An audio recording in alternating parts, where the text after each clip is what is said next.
Guest on the show today is the superintendent of Jackson Public Schools, Jeff Beal. Hey, Jeff. Hey, Bart. I'm going to have to start eating lunch before I come to your show.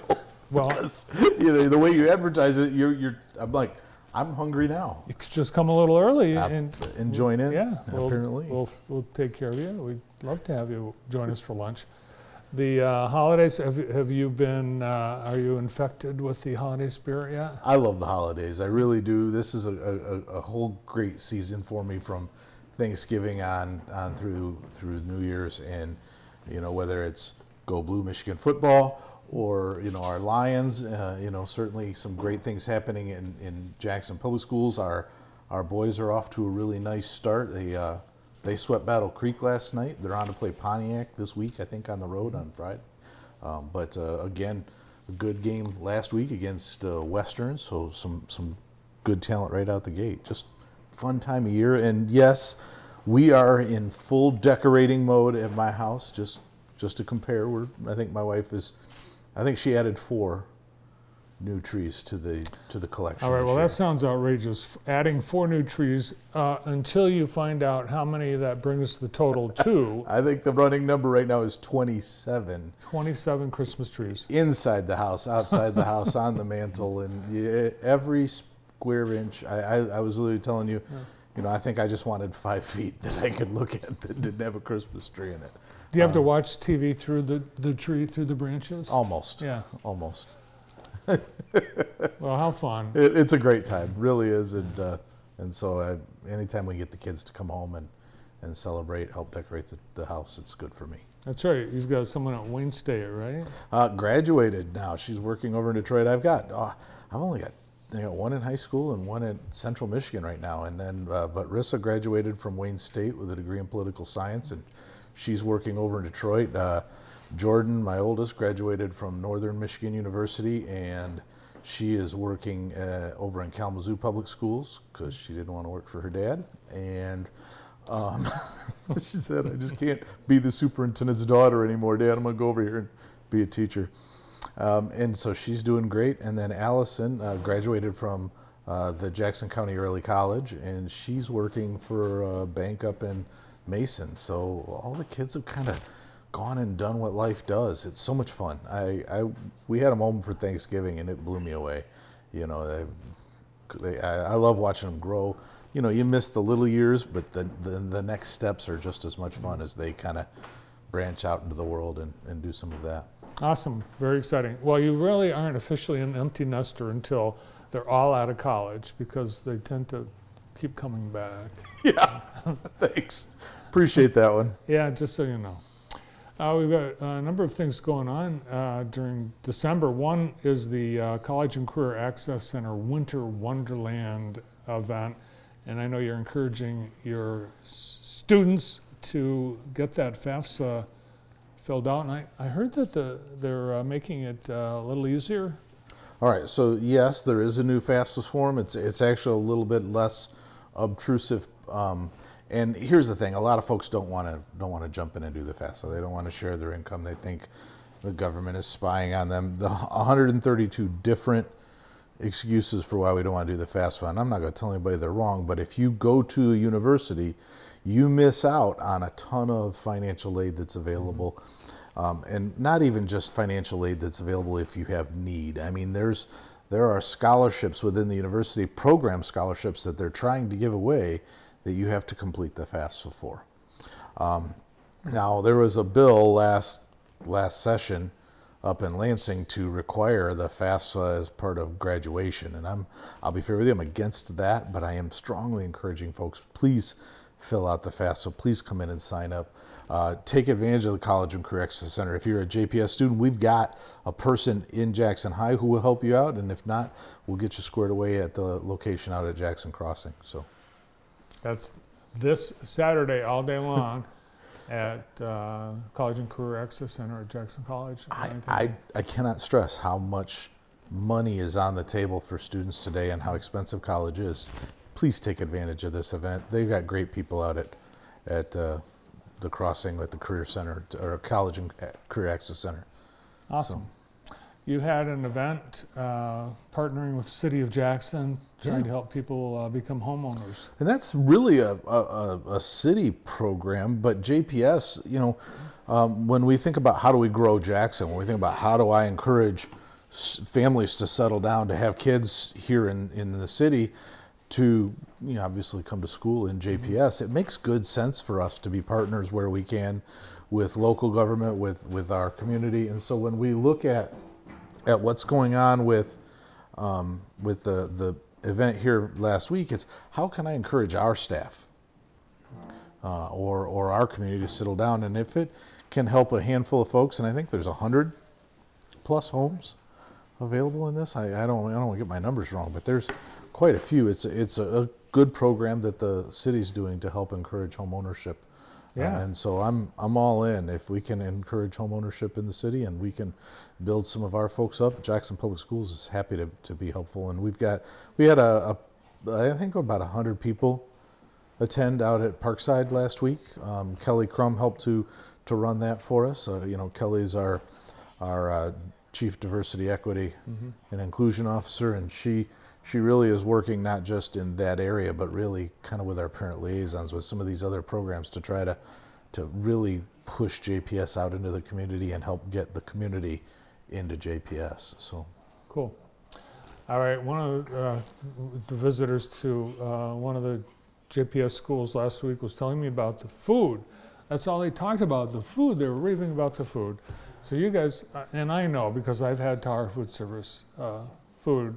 We've had it here at JTV, I've had it at events, I've had it at the schools. Are they doing some special things for the holiday season? So they do special things every month. You need to recognize they do some heritage stuff every month, but this is a time when they really shine. I mean, if you guys can think of the nicest restaurants you go to where they're cutting the ham or the turkey or the prime rib right in front of you, you know, you go through the line, you get your stuff. That's what we're doing at Jackson High School, and they're making yams and sweet potatoes or green beans and whatnot. There is truly a holiday feast at every building, but some really neat things. I mean, they do it first class. You are 100% correct. They do a lot of catering in the community, so I know they've been down here with you, but our students get a wonderful meal. You know, yeah, they're awesome. Do you have, like, does Jackson High School have a freshman 5 or freshman 15? Yeah, do you get the freshman 5 when you come to the? Well, Taher serves us all, and it's not just at Jackson High that these special meals take place. There is something special, either farm to table or some unique experience, whether it's an Asian cuisine experience, you know, or something along those lines. There's always a heritage experience at every building every month, and so they push these things out quite a bit. All right, so check parents, check with your kids, make sure you take pay attention lunch to the lunch menus. Yeah. It's a big deal. So, and of course, all of our meals, breakfast and lunch, and dinner for those students who are staying late, are all included. Free. Right? Yeah, they're free at Jackson Public Schools. So you get the holiday meal and the pumpkin pie all on the house. But the truth is that we recognize that our students learn better when they're not worried about food insecurity. And so because of the community eligibility provision, we've been able to provide free meals for a number of years now, and we continue to do that. So when we talk about these fancy meals, remember that this is all, it's not something that our students are having to pay for. It's really something intentional for, you know, for our kids to celebrate. Now you guys are helping families with needs during the holiday season to keep warm and other issues. So this is really, we go back to that parent liaison conversation, and I really should give my shout out to Christy Dillon, who's leading the charge on that. We've got parent liaisons now for every building, designed to help parents get their kids to school, get their kids what they need. And in our buildings are community closets. Everybody always says, well, what can I sponsor a kid? Can I help a kid? And there's 132 different places that people want to donate or ask for donations. If you're looking for how can you help, where can you have some of the most substantive help, consider donating to our community closets. It's personal hygiene items. I mean, obviously hats and gloves and mittens and coats and things like that.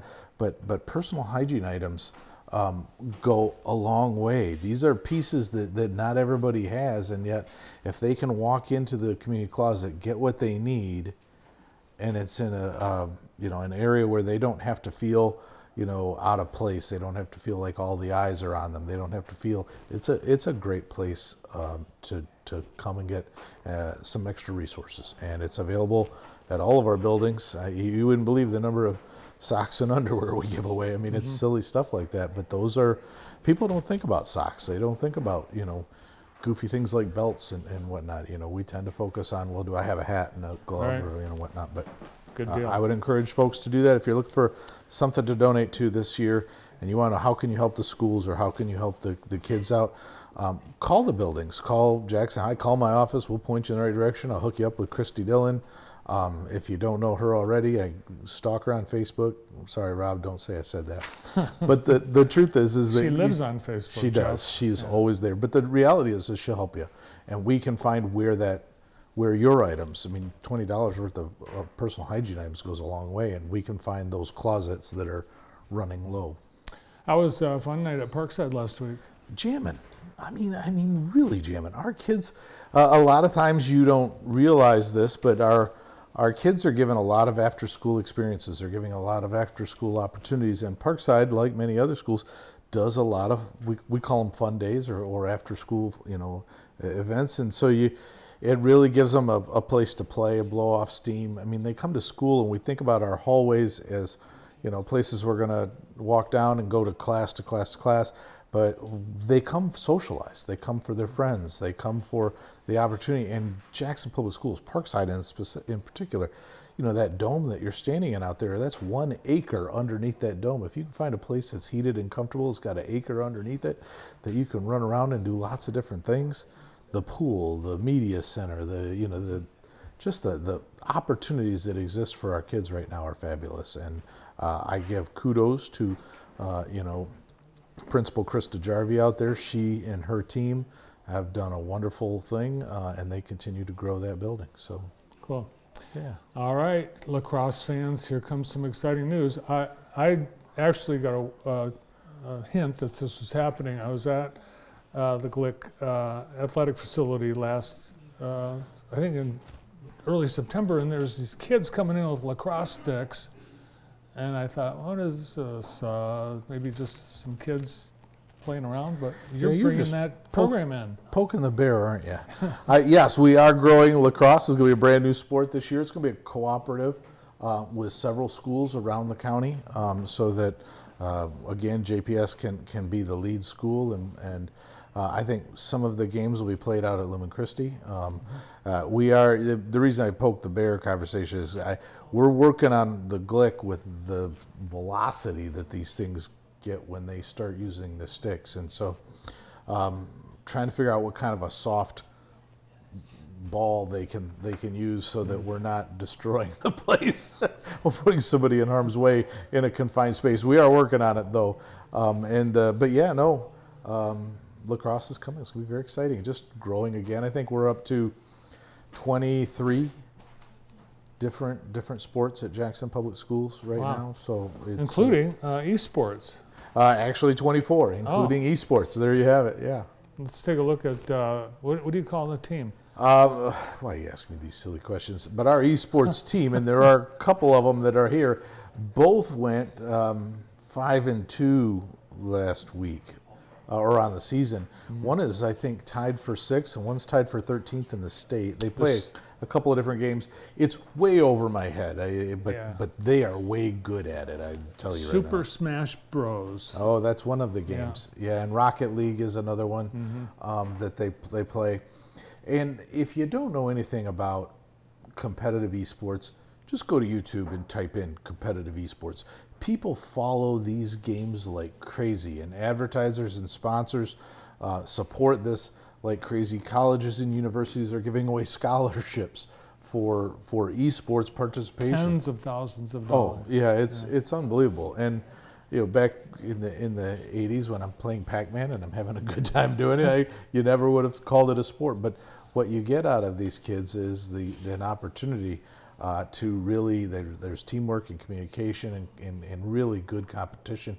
And again, it's another way to bring students into the school, bring students into participate that you might never find out on the football field, or you might never find running up down the basketball court, but yet these kids get to find their place at Jackson Public Schools. Well, you have a special room for esports. We do. Right? We built an esports arena, if you will, but keep in mind that it's all really centered around broadcasting it so that you can shoot it out into cyberspace and live stream it and whatnot. And there's huge followings. I mean, when you have a national event, you'll have 100,000 people watching an esports thing. And my own son, he's up at Central, but he would show me, "Hey, Dad, watch this walkthrough with me," and I'd go, "Okay, do we actually play the game, or do we watch them play the game?" And for him, there's a huge following for how we watch other people play the game. And of course, I don't play football anymore or run up down the basketball court, but I love watching those sports too. So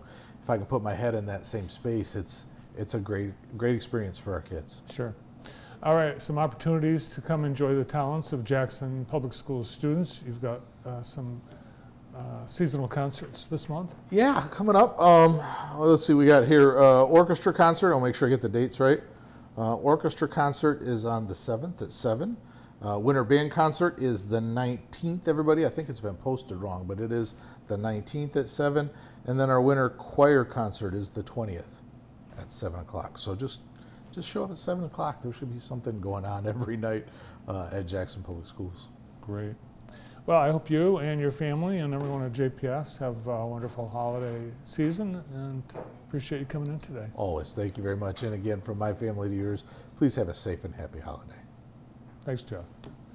Jackson Public Schools Superintendent Jeff Beal. Hey, Jeff, we have a special